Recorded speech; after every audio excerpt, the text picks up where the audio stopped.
We are following breaking news from overnight. 6 people shot. This was just outside of downtown Minneapolis. 3 people died. We understand this happened in the Midtown Phillips neighborhood just before midnight. Our Pauline Lee joins us from the live desk running through what we know so far. Pauline? Hey, guys. Yeah, you remember it was just about maybe a week and a half ago that we reported Minneapolis's first homicide in more than 2 months. After last night's mass shooting, Minneapolis Police Chief Brian O'Hara says this is beyond frustrating. Let's take you back to last night. Police are now investigating 2 scenes. The first at 25th and Bloomington. That's where officers arrived to find 5 people shot. 3 victims, 2 men and a woman, died at the scene. The other 2, another man and another woman, were taken to the hospital. About an hour later, police responded to gunfire just blocks away. Shortly after that, a person who had been shot showed up at the hospital. Chief O'Hara says this kind of violence needs to stop. Tonight, our city is grieving. After a relative period of peace, the likes of which had not been seen in at least 5 years, that peace has been shattered. And there are families that are suffering tonight, that are grieving. And this is an absolutely senseless tragedy. Now, police are still working to determine if both scenes are connected, but O'Hara did say one of the men shot is in grave condition. He also adds preliminary investigation suggests that some of the victims were targeted and possibly gang-related. But we'll be sure to bring you any updates as soon as we get them, guys. Absolutely. All right, Pauline, thank you. A Prior Lake man is charged with murdering his mother 2 days after police say he attacked another woman. So court documents say 36-year-old Aaron Schlosson was arrested for sexual assault. This was last Friday in Burnsville. Well, then on Sunday, officers were called to his mother's home in Prior Lake for a welfare check. And while they were looking through the window, the officers noticed red stains on a bedsheet.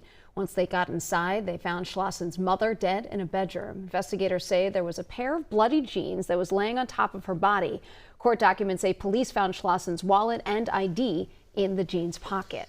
A South St. Paul councilwoman will not be charged after state investigators said a child in her care was found with meth in their system.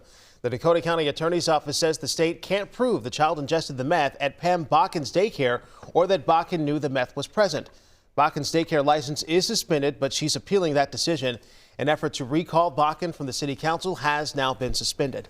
It is crunch time over at the Minnesota State Capitol. Lawmakers have less than 3 weeks left to pass a budget and get their work done this session. Right now, lawmakers are hammering out the details of the next roughly $66 billion state budget.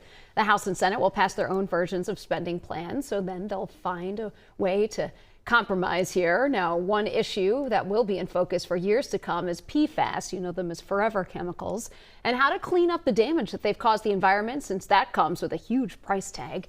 Minneapolis Pollution Control Agency estimates that the technologies needed to remove and destroy it could cost upwards of $28 billion over 20 years. And it was a happy ending for a little boy. He was found with the help of a DNR officer and his canine. That 4-year-old wandered away from his home up north last week. Sammy has autism. He's nonverbal. He's also drawn to water. Well, his family called Onamia police because they were worried he'd fall into a pond or marsh. And it wasn't long before a search crew was on the ground and a drone in the air. DNR Conservation Officer Mike Cronell initially didn't know about the search for Sammy, but once he found out, he and his sidekick Bolt arrived on scene.